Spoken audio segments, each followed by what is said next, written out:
Thank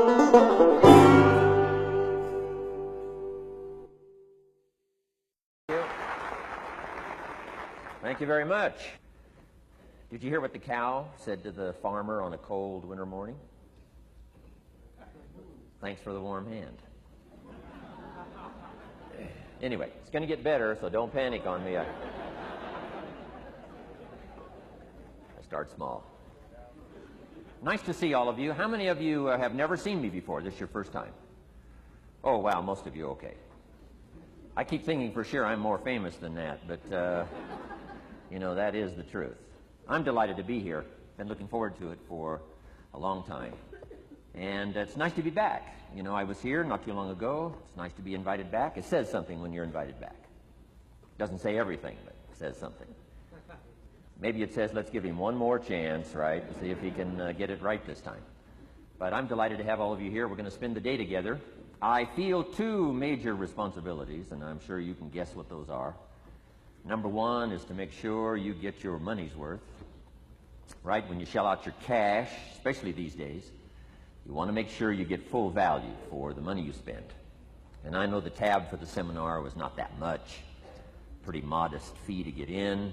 Most of you, your tips for the week, right? So it wasn't that much. But I want you to be able to say when you walk out of here today, it was worth my money. But my biggest responsibility is to make sure you get your time's worth. And the reason I say that is because time is more valuable than money. In fact, you might start your notes with that. Time is more valuable than money. You can get more money, but unfortunately you can't get more time. If somebody asks you to spend your money, that's pretty easy, right? We live in America. We're wealthy. So the money's not the problem. But what if somebody asks you to spend a day, right? You got to think that over carefully. And I know you did. I wouldn't waste one of my days, not for anybody, not for anything. Once I understood how valuable they were, I don't waste any. But to make an investment like today of your money and your time, I appreciate that. Today's going to be costly for me. It's going to cost me one of my days to be here, right? And some money, of course. But, you know, I don't need the money. I take the money, but I don't need the money. But guess what I do need? The time. So I'm here not to just joke with you. I'm here not to just tell some funny stories and give a performance and walk away. I'm here to give you some value, and I want to make it worth your time. I'm going to invest a day. You're going to invest a day. Let's get the most out of it and see what we can walk away with today. Anyway, for you that have not seen me before, just very briefly, let me just tell you my story. I grew up in Idaho, farm country, southwest corner of Idaho. In fact, my father still lives on the old homestead where I grew up. He'll be 89 his next birthday. He still hasn't retired. I'm proud of my dad. He's never been ill. He's really something. I'm trying to get him to retire this year, 88. I'm telling my father, what a good year to retire when you're 88. And he says, hey, talk to me in 10 years, right? I might be ready. But anyway, I went to high school. I graduated. I went to college 1 year. Halfway through my second year of college, I decided I was smart enough, so I quit. One of my major mistakes. I should have stayed in school. But I thought, heck, you know, I'm smart enough to get a job. That's what life's all about, right? Get a job, pay your bills, work hard, stay out of trouble, keep your fingers crossed, hope for the best. And I figured I was at least prepared to do that. So I quit college and went to work. A little while later, got married, got my little family going, and I'm out there doing what I thought was the best I could. But about age 25, I'm starting to struggle. I've purchased a little more than I can conveniently pay for on time, and the creditors are starting to call saying, hey, you told us the check was in the mail. What's the deal? And I'm getting embarrassed by that. I'm also embarrassed, big mouth me, with all the fancy promises I made to get married. I'm way behind on those promises, and I'm getting discouraged, wondering what to do. And I thought, well, maybe I should go back to school, right? 1 year of college, pretty short on an application. But, you know, tough to go back to school, right? Especially when you got your family going. Time to stay is when you're there. So I discounted that. I thought, well, if I, you know, had my own business, that would be the way to go. But, you know, I'm short on money, too much month at the end of the money. If you've ever been there, that's where I was, age 25. So I had to discount that, and I'm discouraged, wondering, where do I go from here? And then the miracle happened for me. Good fortune came my way. And who can explain good fortune? I don't know. Remarkable things that happen to you at a particular time. Sometimes it's just unexplainable how those things happen. One of my friends says, well, hey, things don't just happen. Things happen just. Another good note for your notes. Things don't just happen. Things happen just. And maybe that's it. I don't know. I'm an amateur on life, I guess like most of us are, trying to figure it out, how to make it valuable. But I was ready. And my good fortune was, at age 25, I met a very wealthy man. His name was Mr. Schoaf, Mr. Earl Schoaf. A friend of mine had gone to work for him, and he started telling me about this man. He said, you got to meet this man I've gone to work for. He's wealthy, but he's easy to talk to. And he's got a unique philosophy of life. And the more he kept talking about this man, I thought, well, I've got to meet this man. So sure enough, shortly after that, I had a chance to meet this remarkable wealthy man, and I was impressed. He was wealthy. Sure enough, he was easy to talk to. I was so intrigued, within a few minutes, I said to myself, if I could be like him, farm boy from Idaho, if I could be like him, I'd give anything. And then I thought, if I could just get around somebody like him, and if he would teach me what to do, I would be willing to learn. I'm coachable. And that was my good fortune. A few months later, this wealthy man that I met, Mr. Schoaf, took a liking to me, hired me, gave me a job. I went to work for him. And I spent the next 5 years in his employ. And then, unfortunately, he died at the end of that period, at age 49. His last 5 years, but the first 5 years of my new life, I got to spend with this remarkable man, and my dream came true. He coached me. He taught me. He taught me the books to read. He taught me the disciplines. He taught me the changes to make in my language and personality. And the things he shared with me during that 5 years literally changed my life, turned my life around, changed my income, changed my bank account, changed my future, changed everything. I've never been the same since that unique experience. And I wish he was still alive today, Mr. Schoaf. I'm sure if he was alive today, especially after this seminar, Idaho Farm Boy makes it to Dallas, Fort Worth, full house, standing room only. Pretty awesome, I'm sure. If he was alive, I'd be calling him today saying, you won't believe what's happening to me. I've had a chance now to share with other people what you shared with me. But anyway, how I got here. 30-plus years ago, I was living in Beverly Hills, California. And one day, a friend of mine, businessman friend, said, Jim, I'd like to have you come and share your story with my service club that I belong to, the Rotary Club. He said, I know your story, Idaho Farm Boy makes it to Beverly Hills. But he said, I think my club members would love to hear your story. He said, if I arranged one of our breakfast meetings, would you come tell your story? Just share a few thoughts. I said, okay. So I agreed to go give this breakfast talk. And guess what? They liked it. And my telephone rang. I got another call saying, we heard you've given your story and shared some ideas. Would you come talk to our club? First thing I know, I'm starting to devote a piece of my business time to giving these talks. And then one day, a businessman who'd heard my talk, I think 2 or 3 times, approached me and said, would you come and share that story and some thoughts with my management and salespeople? I said, I got this little company going. And he said, if you'd come tell your story to my organization, he said, I'd be happy to pay you. And I thought, wow, wouldn't that be something? So I agreed to go do it, and I got paid. Little did I know, another fortune was waiting for me to translate my ideas into talks and speeches and seminars. Now I've written some books. It's on cassette tape. And now I get to travel around the world. Last year I was in Japan and Israel, Spain, Mexico, Australia, New Zealand, France, Germany, Canada, and now Dallas, Fort Worth. So. Idaho Farm Boy gets to travel around the world and share his story, and here I am today. Anyway, it's almost too much for me to comprehend. From where I started, raised in obscurity, in a little small farm community, and now to be here today is pretty awesome for me. So anyway, that's just a little bit about my story. My story is probably more intriguing for me than it is for you, but I wanted to hear it again, so I thought I would just, bore you with it. Anyway, I don't ask you to be impressed today. I'm the one that's impressed from where I came from to have a chance. But that's the American dream, right? Come true. Chance to start from scratch, start from obscurity, start with pennies, start with nothing, and have a chance to transform your life, change your life, set your goals, and see what you can accomplish. So anyway, that's how I got here, and I'm just delighted that this day has arrived, and I truly want to make it valuable for you. Let's go to work. Here's what I hope you'll find out of this seminar today, for your notes. Here's what I hope you'll find. Number one, sincerity.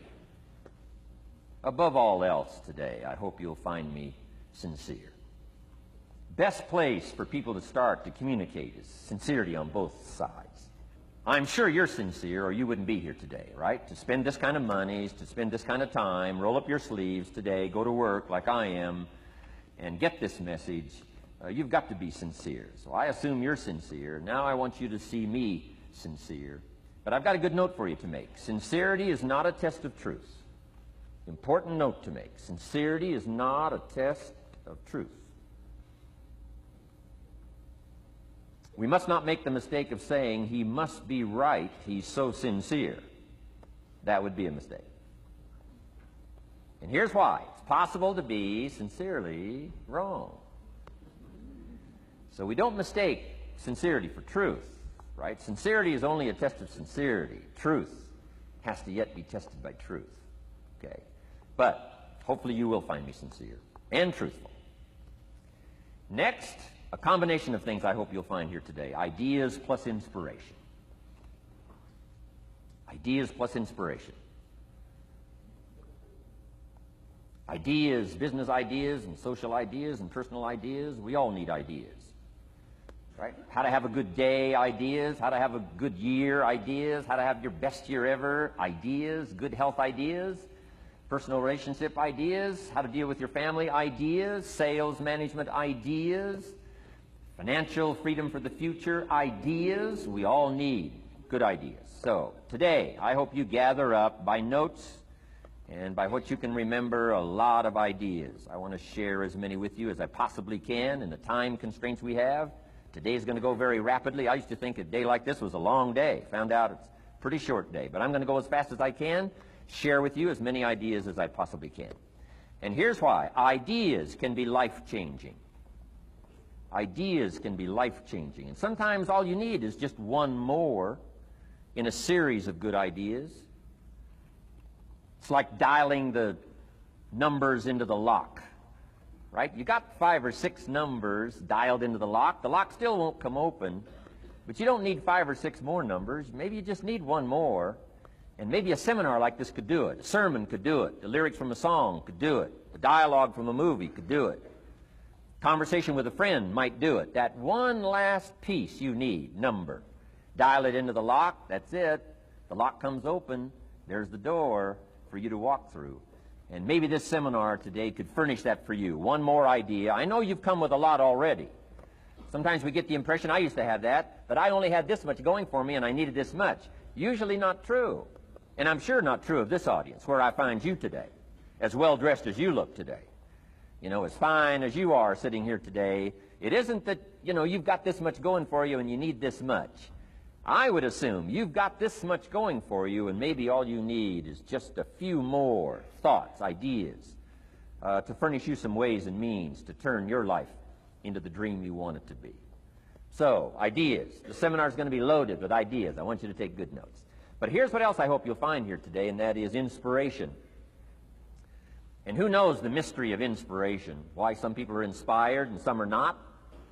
You were inspired to get here. Some were not. Who knows the mystery of that? I don't know. How come you made it? The rest of them didn't make it. We don't know what that mystery is. Some people turned it down. Some people said it costs too much. Some people said it's going to take too much time. Some people are too busy, right? A lot of different excuses why some are inspired to take advantage of something that comes to town. Others pass it up. We don't know the mystery to that. Here's what I call it, mysteries of the mind. And I just leave it at that. Some things I don't try to figure out. I take the simple approach now. Right? Some people do and some people don't. I mean, that's about as profound as my philosophy is. Some buy and some don't buy. Some go for it and some don't. Some change and some don't. And if you've been around for a while, you can usually work out the numbers, right? Out of 10, 3 do, 7 don't. Whatever business you're involved in, pretty soon you got this ratio going. The ones that do, the ones that don't. You say, well, why don't the ones that don't, how come they don't? We don't know. I just leave it as a mystery. I used to try to understand all that. I just take the simple approach now. The guy says, this happens to me, this happens to me, this goes wrong for me, and all this stuff goes wrong for me. How come all this stuff happens to me? I say, I don't know, it beats me. The best I've been able to figure out is those kind of things always happen to people like you. I mean, right? That's the best I got. I don't know. I'm an amateur on this stuff. What do I know? So, just take the simple approach, right? That's how it is. Who knows? Interesting story says, the day the Christian church was started. Now, I'm an amateur on the Bible, but best account I can remember, the day the Christian church was started, a magnificent sermon was preached. Great presentation. And if you're a student at all of good communication, it was one of the classic presentations of all times. The sermon, the first day the Christian church was started. And it said this sermon, this presentation was given to a multitude, meaning a lot of people.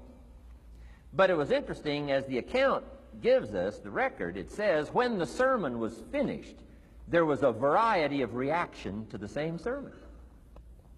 Isn't that fascinating? I find it fascinating. It said some that heard this presentation were perplexed. And I read the presentation, sounded pretty straightforward to me. Said, why would somebody be perplexed with a good, sincere, straightforward presentation? Best answer I've got. They are the perplexed. I mean, what other explanation is there? It doesn't matter who's preaching. Right? It said some that heard this presentation mocked and laughed, made fun of the presentation. I thought, hey, this looks pretty sincere to me. If you give a sincere, honest presentation, why would somebody mock and laugh? Easy explanation. They are the mockers and the laughers. What else would you expect them to do? Right? I used to try to straighten all that out. Say, well, they shouldn't do that. I don't do that anymore. I've got peace of mind now. I can sleep like a baby, not try to straighten all this stuff out. I used to be so naive. I used to say, well, liars shouldn't lie. See, how naive can you be? Of course they're supposed to lie. That's why we call them liars. They lie. They lie. So I don't straighten this stuff out anymore. Anyway, it said some that heard this magnificent presentation didn't know what was going on. And they're usually easy to spot. They're usually saying, what's going on, right? I mean, they don't know what's going on. But interesting, right? A variety of reaction to the same sincere, honest presentation. Now, it also says, in wrapping it up, some that heard the presentation believed. And I think that's who the speaker was looking for, the believers. Interesting. Now, it said the number of believers was about 3,000. So a pretty good first day. 3,000. I've had some first days, but I never had 3,000. But anyway, 3,000 were believers. And the speaker was looking for the believers out of this multitude. And that's about as close as we can come to understanding the mystery. Some believe, and some mock, and some laugh, and some are perplexed, and some don't know what's going on. And you just have to leave it that way. Why? Because that's the way it's going to be. The way to be brilliant is to find out how it's going to be and then say, here's how it should be. I mean, that's how you become brilliant. So, anyway, who knows the mystery? I call it mysteries of the mind. We don't understand. But I don't try to change it anymore.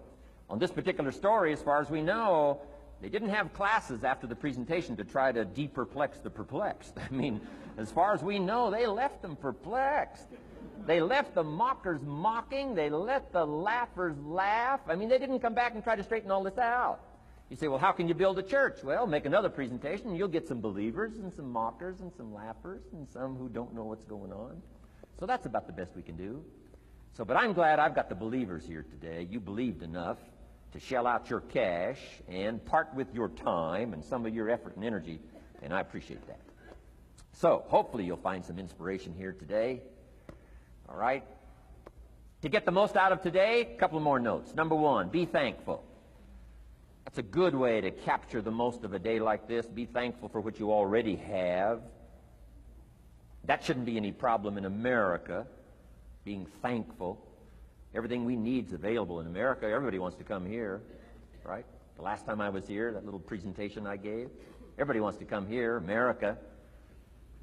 People haven't plotted and schemed the last 40 years saying if I could just get to Poland, everything would be okay. No, everybody wants to come to America. Why? Everything's available here. All the books you need, all the sermons you need, all the churches you need, all the schools you need, all the instruction you need, all the inspiration you need, all the capital you need, all the markets you need, all the challenge you need, all the information you need, all the seminars you need. Everything's available here. This is America. So number one, let's be thankful for what we already have. Thanksgiving does this. Opens up the doors, opens up the windows, opens up the channels. Thanksgiving for what you already have. I did a seminar one weekend up at the ranch, up at Clear Lake. Got a lodge up there. Nice setting, high valley, high serenity ranch. For the weekend, Friday evening, Saturday, Sunday. People drove in from around California. I got there late Friday afternoon. Everybody had pretty well already gotten there. I couldn't believe the parking lot. Continentals and Eldorados and Mercedes and Cadillacs and unbelievable. Ferrari, one Rolls Royce, unbelievable. I walked in, good-looking crowd about like this, sitting there ready for the weekend seminar. My opening remarks were, ladies and gentlemen, I think the rest of the world would find it strange that we have all come here this weekend to try to figure out how to do better. Right? I think the rest of the world would say, I don't understand. Guy in his Rolls Royce, and I got to get to the seminar, find out how to get another one of these Rolls Royces. Unbelievable. Anyway, let's be thankful. Here's what locks up the doors and the channels to receive more: cynicism. That locks you away. That prevents you from learning more. Being a cynic about the past and the future, a cynic about the marketplace, cynical about the people, cynical about the institutions, cynical about the setup, cynical about yourself, cynical about your chances. See, that locks away all the chance for stuff to flow your way. So, good advice, I think, today. Start off, be thankful. Here's number two, listen well. That's going to be a challenge today. I understand that. Seems like most of, our life is still going on outside these four walls, right? Most of our life seems like it's out, continuing out there. Family and business and associates and market and economy and whatever else is happening in the midst of your life. And to sort of, pull your attention from what's going on out there and put it in here for just a few hours, I know is a challenge. But do the best you can, listen well. And here's the last one, take good notes. Be a good student today. Take some good notes. I've not come to entertain you. As you can tell by my opening joke, right? I would not make it in Las Vegas. So we don't have a dog and pony show today, no entertainment. But I do have some ideas. Take some good notes. Somebody showed me the other day notes that they took about 21 years ago, attending one of my seminars out in Los Angeles. He said, I still use these notes I took 21 years ago to help me in my business, relationship with my family. So I'd like to have these notes that you take today become that valuable for you. Then it would be worth me making the investment to come and spend a portion of my life, my time, my energy here. And I want this investment I'm making here today to pay off. And one of the ways it can pay off for me is for you to take good notes and then go away and use whatever makes sense. Because what I feast on coming back around is the stories out of this audience today. Sure enough, 6 weeks from now, 6 months from now, 6 years from now, somebody's going to, by phone, by letter, by personal contact, walk up to me and say, the things you shared that day got me thinking. And I started making some changes, and let me tell you what's happened to my business. Let me tell you what's happened to my sales career. Let me tell you what's happened to my relationship with my family. See, that'll make it worth it for me. Not the money, the return. Something you can't buy with money. If somebody says, thank you for touching my life and taking the time to make the investment. And that's what I'm all about. So if you'll become a good student today. And here's the last note. Don't be a follower, be a student. You'll be happy to know today we haven't come seeking disciples. We've got no movement for you to join. I'm just here to share some of my experiences, good ideas best I can. But I think that's good advice. Don't be a follower, be a student, right? Take advice but not orders. Take information, but don't let somebody, order your life. Make sure what you do is the product of your own conclusion. Excellent note to make. Make sure what you do is the product of your own conclusion. Not to do what someone else says. Take what someone else says, process it, think about it, ponder it. If it makes you wonder, if it makes you think, then it's valuable. Then when you go take action, make sure that the action is not what somebody told you to do. Make sure the action is the product of your own conclusion. If you'll follow just a little bit of those simple guidelines, I'm telling you, the learning process can be speedy, swift, powerful. Your learning curve can go up, and then applying it to your business, your life, your family, conversations, equities of all kinds. You'll find some progress like I did that first 5 years when I met a teacher willing to share with me, turned my life around. Progress I couldn't believe happened for me. Okay, let's get started. I want to review, I was here last time and we talked about the 5 major pieces to the life puzzle.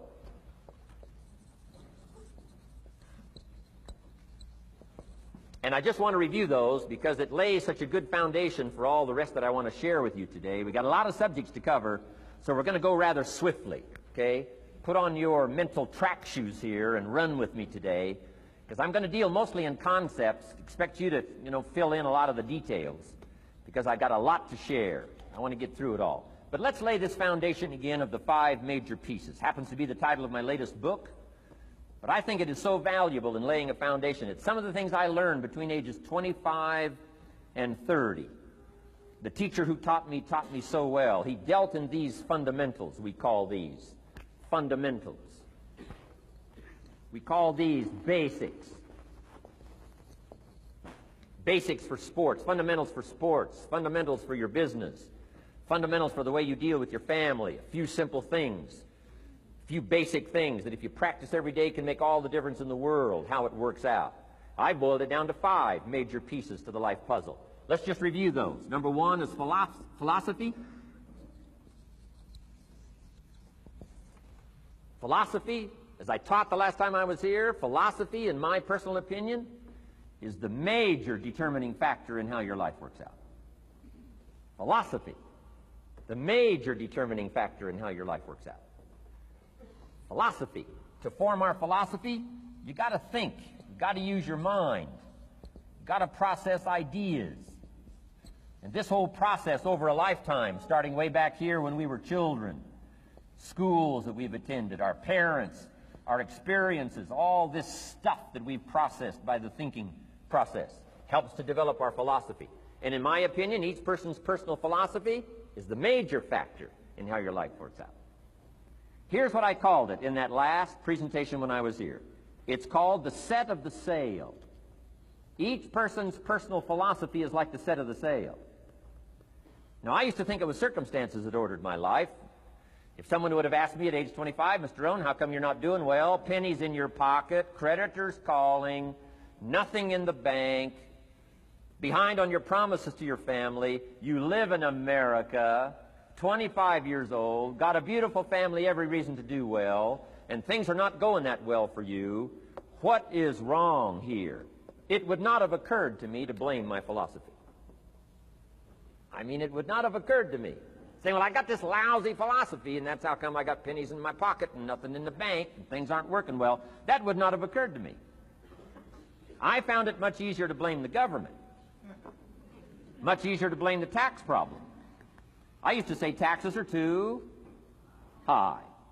Top tax rate when I first started paying taxes, 91%. Back then, when your income reached a certain level, all your income over that, 91%. So I used to say that's too high. Now the top tax rate's about 33%. But people are still saying what? Taxes are too. See, but you can't use that anymore. If it's gone from 91 to 33, how could it be too high? Come on.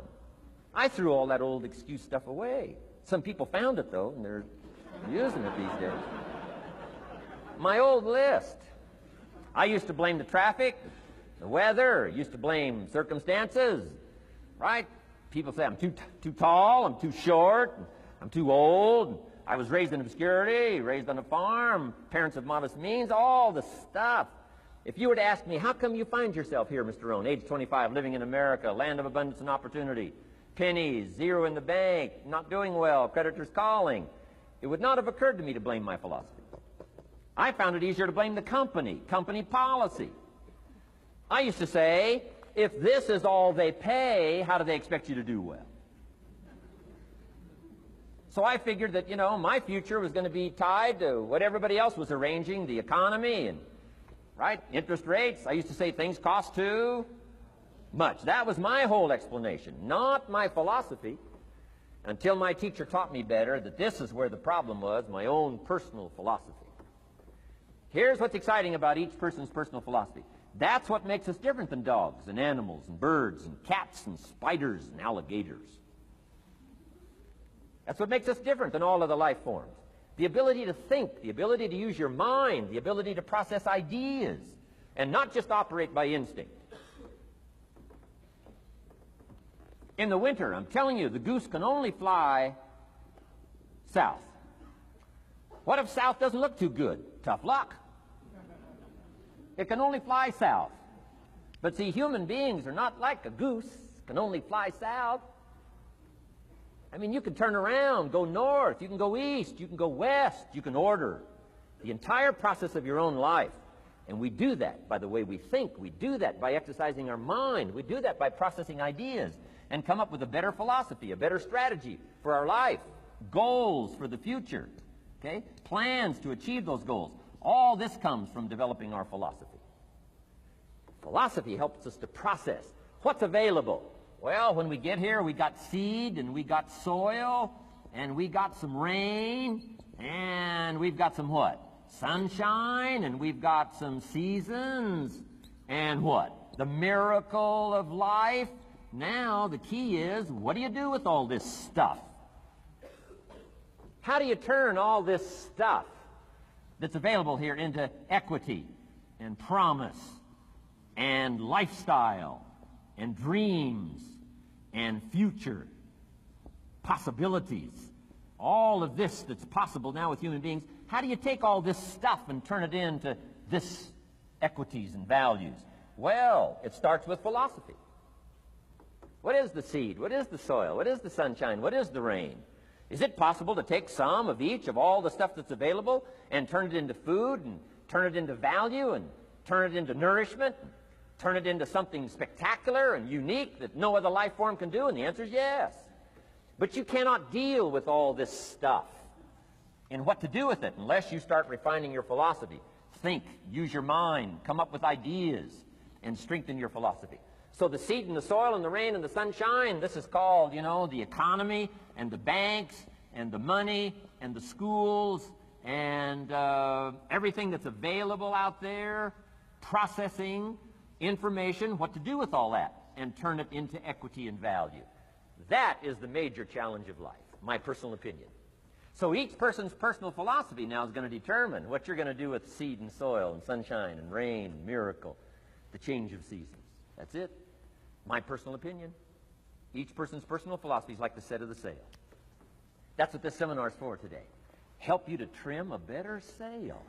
You don't need a better economy. You don't need better seed and soil. In fact, when it comes to seed and soil and rain and sunshine and seasons and the miracle of life, that's all you got.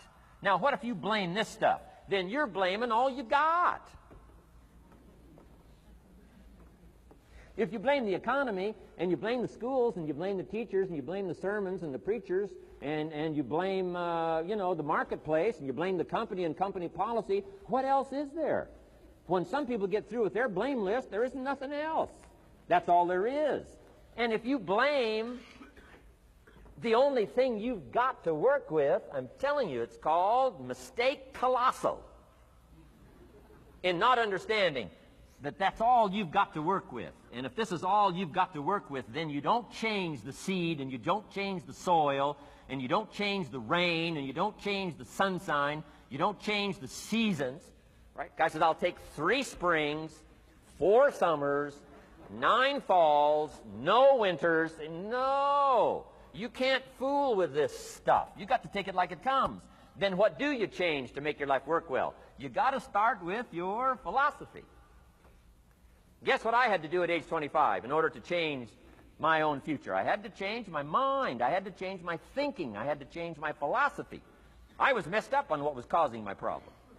And once I got that straightened out, that all the stuff I blamed, the government and taxes and the marketplace and the economy and things cost too much, negative relatives, cynical neighbors, once I got rid of that and started going for where the real problem was, which was me, I'm telling you, my life exploded into change.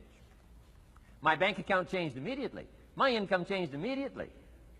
My whole life took on a whole new look and color immediately. And the early results I got from making these philosophical changes tasted so good, I've never stopped the process from that day until this. And I'm telling you, with a little consideration of the refinement of your sail, by setting a better sail, refining your philosophy, your whole life can start to change from today on. You don't have to wait till tomorrow. You don't have to wait till next month. You don't have to wait till spring. You don't have to wait till 93. You can start this whole process immediately. I recommend it. Now, some people do so little thinking, they don't even have their sail up. I mean, you can imagine where they're going to wind up at the end of this week, at the end of this month, at the end of this year. Now's the chance to change, process all this information. So number one is philosophy. Okay. And we dealt with all that, where we get ideas from personal experience, from other people's experiences. I don't want to get into all those details because we covered that the last time I was here. But philosophy, that's number one, my personal opinion. Each person's personal philosophy. Here's the definition of success and failure. Just make this note. Here's failure. A few errors in judgment, repeated every day. Now, you can automatically assume, Mr. Owen, I say, I can understand that. A few errors in judgment repeated every day. For 6 years?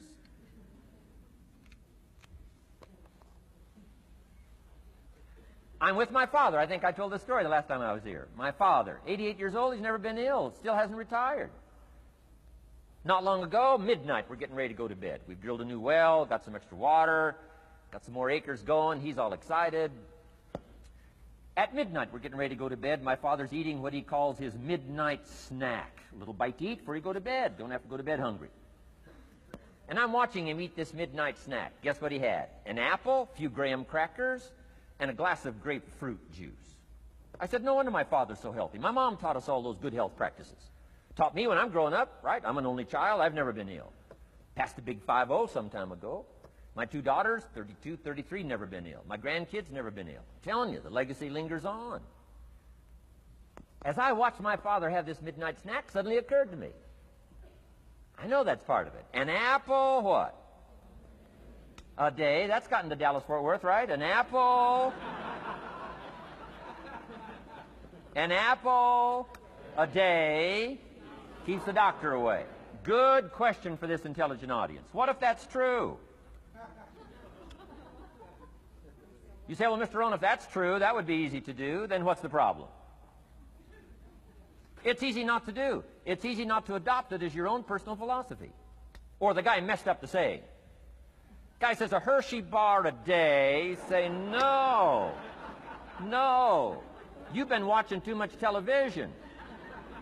It is not Hershey bar. You've got to be smarter in philosophy than to fall for the Hershey bar a day when it's an apple a day. You've got to be smarter than that. And if you make that kind of an error in judgment every day for 6 years, I'm telling you, it'll accumulate into disaster. Sometimes the first year you say, well, you know, I'm so healthy now, what difference is it going to make? You've got to be smarter than that. Just because disaster doesn't fall on us at the end of the first day doesn't mean disaster isn't coming. You've got to be so smart that you look down the road and say, will the errors in my present judgment of philosophy, what's that going to cost me in 1 year, 6 years, 1 month, 6 months? I'm telling you the money cost and the health cost and the success cost is too gigantic if you'll look down the road a little ways and say, Are there errors in my current judgment like an apple versus a Hershey bar? Is that just a good illustration of some of the rest of my errors in judgment? If it is, that's where I found myself at age 25. I started working when I was 19. I met my teacher who helped turn my life around when I was 25. That's 6 years. At the end of the first 6 years of my economic life, I've got pennies in my pocket. I've got nothing in the bank. The creditors are calling saying, hey, you told us the check was in the mail. I'm embarrassed. I'm behind on my promises. I live in America. I'm 25-year-old American male. I got a nice family, every reason to do well. And I'm messed up. Now, what's messed up? I used to think it was the community that was messed up, and the country was messed up, and the government was messed up. If those Democrats ever get in the White House, that'll really mess things up. If the Republicans stay in power, that'll really mess things up. The economy was messed up. Interest rates are messed up. I thought all this stuff was messed up. Then I found out that's not what was messed up. I was criticizing the only thing I had to work with. What was really messed up was my own personal philosophy. My own errors in judgment in my own personal philosophy brought me in 6 years to pennies in my pocket, nothing in the bank, and trying to explain why I wasn't doing well, living in America, 25-year-old American male, got a family, every reason to do well. Now, once I understood this, here's the formula for failure: errors in judgment, being lax about developing your own personal philosophy. I'm telling you, it's called accumulated disaster. It doesn't matter whether it's your health or your bank account. Guy's got an empty bank account, probably has high cholesterol. Why? Over the last 6 years, he never paid attention to either one. And it doesn't matter whether it's a dollar, or whether it's your money, or whether it's your cholesterol count. All you got to do is commit the errors, and just because disaster doesn't fall on you at the end of the first day that you don't eat an apple. You say, well, I didn't eat an apple today, and tonight I'm not ill. Well, you got to be brighter than that. Someday you got to leave first grade. The reason we make those first grade desks so small so they won't fit at age 25. I mean, right? You don't belong here anymore. Come on. Now let me give you the secret to success.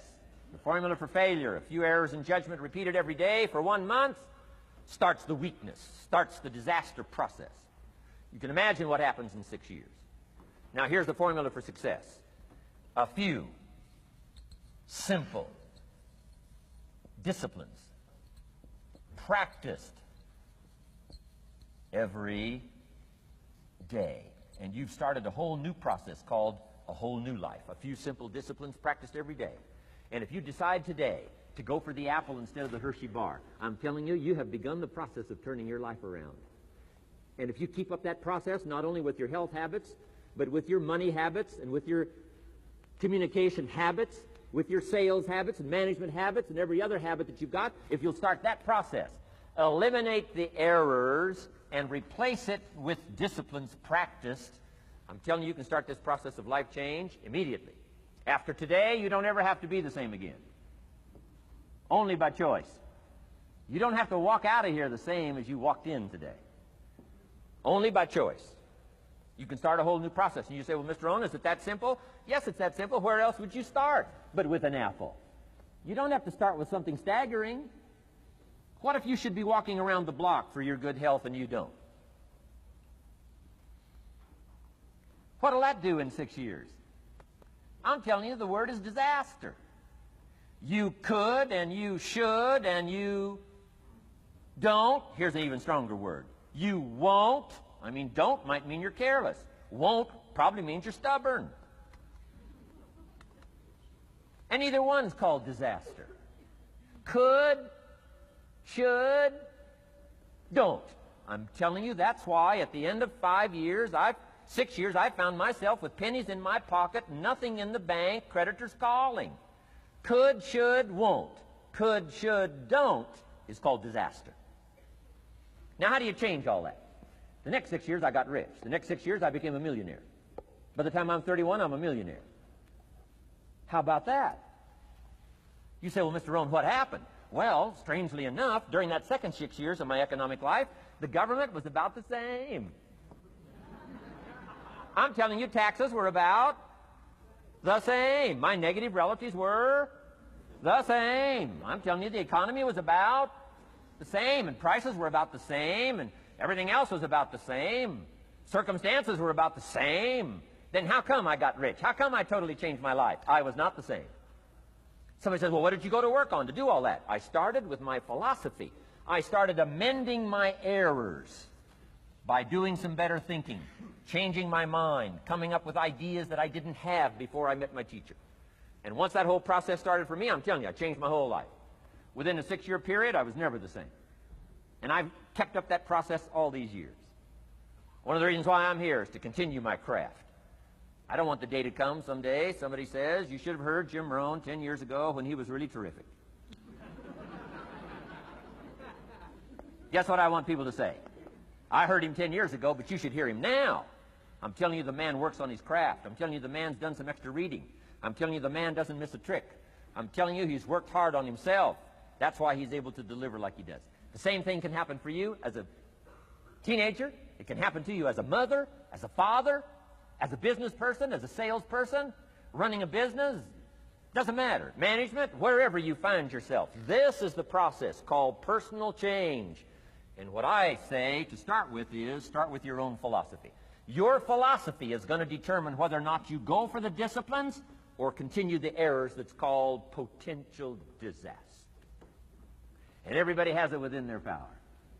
Well, it was so happy for me to find out at age 25, Mr. Shove said, Mr. Rohn, you don't have to change countries. But you do have to change philosophy.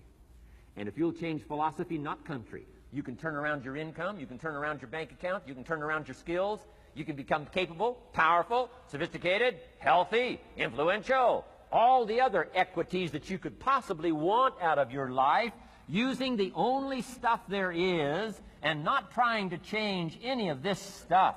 Appreciate all of this stuff with all of its ups and downs, with all of its mystery of why it works and sometimes it doesn't work. Don't challenge this. You don't have to ask for another planet. You don't have to ask for another country. Just ask for another book. Ask for another seminar. Ask for another idea. And you can start this whole process of personal life change. Now, I could spend the whole day on philosophy, because that's where it is. If I could get you intrigued with that enough to study it, enough to ponder it, to where you would pick up the commitment like I did and say, hey, as simple as an apple a day, as simple as a walk around the block, why not start right there? If you don't start there, where else are you going to start? Might as well start where it's easy, and then go to the more complicated disciplines. Because if you can't handle the simple disciplines, how can you handle the complicated ones? Okay. Key. Philosophy. Here's number 2. I got to give these now very quickly because I got too much to cover here to linger too long. Number 1, we're affected by philosophy. First major of the 5 major pieces. Number 2 is attitude. We're affected by how we feel. First, we're affected by what we know and the decisions we make. Second, we're affected by attitude, how we feel. And I gave that quick list. Let me give it to you. It's how you feel about the past. You've got to have a good attitude about the past. Use it as a school, not a club. Don't beat yourself to death with your past. Faults, failures, losses. Let the past be a school. Harsh school maybe. What else is new? Let the past be a school master to teach you. Not to threaten you, but to teach you. Okay. Next, it's how you feel about the future. Set your goals. We'll talk a little bit about that before we finish today. Goal setting. The promise of the future is an awesome force to affect your life every day. Without a future well designed, we take hesitant steps. And all you have to have is hesitant steps for 6 years. You'll be timid, driven into a corner, not boldly willing to go and take your portion, take your share. Okay? Next, it's how you feel about everybody else. Got to have a good attitude about everybody else, because it takes everybody else to make a market. One person doesn't make a family. One person doesn't make a business. One person doesn't make a corporation. One person doesn't make a community. One person doesn't make a nation. It takes all of us to make a dynamic economy, a nation second to none. It takes all of us to make the churches and make the economy run. It takes all of us to make the possibilities. All the gifts that have flowed in here the last 200 years, unprecedented in 6,500 years of recorded history. There's been nothing like it. The ethnic streams that have flowed in here brought their gifts, brought their talent, brought their skills, brought their inventions, brought their work ethic. All of it mixed together is called America. Been nothing like it in 6,500 years. And to miss the value of it by some, warped attitude about it, I'm telling you, you've missed it all. And if you have an appreciation for it all, you'll draw from it. And if you draw from all the gifts that have been blended together here for 200 years, now for your value and benefit, think of what you can do for your days, for your business, for your conversation, for your equities. You can transform it to an incredible degree. And here's the last one. It's how you feel about yourself. Understanding self-worth is the beginning of progress. Self-worth should be easy. If one of us can do it, all of us can do it. If anybody can think it, we all can think it. I can read, you can read. I can understand, you can understand. From where I came from, the few simple things I did and tried revolutionized my life in 5 years. There isn't anybody here that can't do it. Change from pennies to fortune. Change from nothing to something. Change from broke to rich. Anybody in this room can do it. If any of us can do it, we all can do it. That's the kind of value you should place on yourself. If Jim Rohn can understand it, I can understand it. If he can read, I can read. If he can find it, I can find it. If he can change, I can change. If he can get it done, I can get it done. That's the attitude about yourself. So valuable. Okay? Now, in transforming our lives, we don't start with attitude. We don't start with the inspiration here. We start with education. Somebody says, well, I expected you to just come get motivated today. Well, that probably won't do it. Somebody says, by now we should be standing on the chairs, waving a flag, singing the old gray mare. Get going here. No, that's not where you start. Life change does not start with inspiration. Life change starts with education. You've got to be educated to the point of where you might have messed up. My teacher put it in blunt, simple language. He only went to the 9th grade in school, so he put it in simple language I could understand. He said, Mr. Owen, after 6 years living in America, healthy American male, 25 years old, been working 6 years, 1 year of college, pennies in your pocket, nothing in the bank, behind on your promises. Shoaff said, I just got one simple explanation for that. You've messed up. Now, I could understand that kind of language. Substitute a Hershey bar for an apple means you've messed up. Should walk around the block, could walk around the block, won't walk around the block. You have messed up. And all you got to go is right down through the list. Don't need some teacher to come by and tell you. Be your own best teacher saying, hey, let me make a list of some places I've messed up. Because if I let this down, that probably affects the rest. And the answer is that's true. So we don't start with inspiration. We start with education. Somebody says, well, just motivate this guy. He'll be all right. Just motivate him. Get him turned on. Probably not. If a guy's an idiot, you motivate him. Now you got a motivated idiot. No, he won't be all right. So we start with education. What's the first education? If it isn't going well and you live in America, you have messed up. You don't need to change countries. You say, well, the country's messed up. That's like cursing the soil and cursing the seed and the sunshine and the rain, which is all you got. Don't curse all you got. When you get your own planet, you can rearrange this whole deal. But this one, you got to take like it comes. So number 2 was attitude. Here was number 3, activity. This is the work part, the labor part. Taking action. And the activity is the miracle working piece. A miracle being something we don't quite understand how it works. Doesn't mean it doesn't work. It means we just don't quite understand how it works. Miracles work. God says. Now, I'm an amateur on God, but here's my best analysis. God says, if you'll plant the seed, I'll make the tree. Now, that's a good arrangement. Number 1, gives God the tough end of the deal. What if you had to make the tree? That'd keep you up late night trying to figure out, how do you make a tree? Say, no. I'm telling you, the mystery and the miracle of this stuff has already been set up. God says, I got the miracle going. I got the seasons going. I got some sunshine and some rain, and I'm God. But the way I've arranged it, I just need somebody to plant the seed. Not chant, In California, they're trying to chant to get this stuff done. Forget this California stuff. You don't have to rub a crystal and sleep under a pyramid. This stuff's too easy. Getting rich is too easy. Changing your life is too easy. Forget all that. Right? Massive bombard, affirmation, forget all that. My opinion. Ocean waves and seagulls, come on, this stuff's too simple. Just simple, easy stuff. But if you neglect it, that's how it piles up year after year. But if you're willing to straighten it out, and here's one of the keys. It's called activity. It's called disciplines.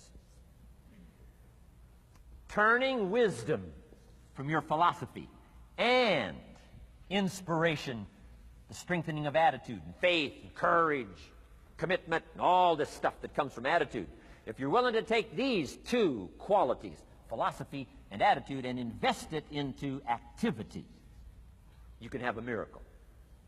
Anything short of that, no miracle. Wisdom doesn't perform a miracle. Attitude doesn't perform a miracle. The only thing that performs a miracle of increase called equity is called putting wisdom and attitude into discipline, into labor. And this labor now can perform a miracle. And here's the two parts to the labor. One, do what you can. Number two, do the best you can. Can't give you better advice than that. Number one, do what you can. You just got to go home and make a list after today. And here's the question to ask as you make this personal list.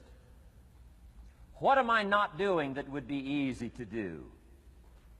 That could greatly change my health, my wealth? What am I not doing I'm neglecting that would be easy to do? Just go home and answer that question personally. You don't have to put the answers on a public bulletin board. This is just all personal stuff. From the walk around the block to the apple to what to do with your money, which we're going to cover today. What does a child do with a dollar? We're going to cover that today. Errors in judgment, disaster. Few simple disciplines, wealth beyond imagination. And if you'll pick up the activity part, the miracle working part, plant the seed part, take care of your part. The soil will take care of its part, and the seed will take care of its part. The seasons will take care of their part. The miracle will take care of its part. If you'll take care of your part, called putting it into activity, action. Works miracles. 2,000 years ago, on April 13th, one of Jesus' disciples. Now again, I'm an amateur on the Bible, but best as I can remember it, one of Jesus' disciples said to Jesus, "It's time to pay our taxes and we don't have any money." That's how come I know it was about April 13th.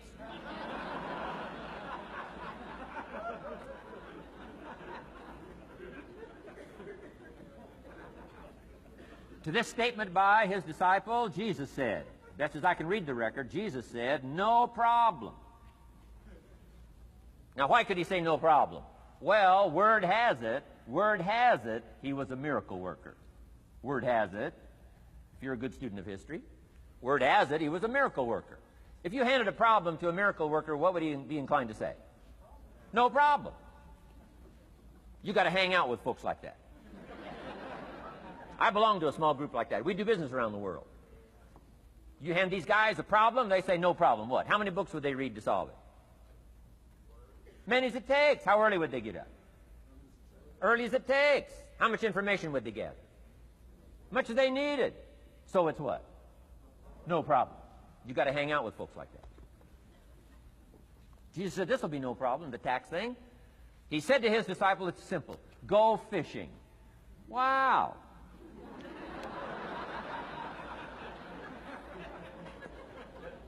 Now that was easy for this particular disciple. His name was Peter. And Peter was a fisherman. How clever. How clever. But here's the real problem. If you should fish, and you could fish, and you don't fish, you got no miracle. You could change, you should change, you won't change. That's called accumulated disaster. In 6 years, you'll be explaining instead of celebrating. Having some ragged list like I had, reasons for not doing well, pennies in my pocket. Could, should, don't, disaster. And if you'll just start the process of change, could, should and will. You can start this whole process. And if you will, then put it into action. The miracle belongs to you. Jesus said to his disciple, it'll be simple. Go fishing, and the first fish you catch, look in his mouth. Peter said, okay. He was used to strange things happening in this relationship. Peter goes fishing, catches the first fish, looks in his mouth. Guess what's in the fish's mouth? Coins. Peter says, wow, coins. Starts counting the value of these coins, and when he adds it up, guess how much it added up to?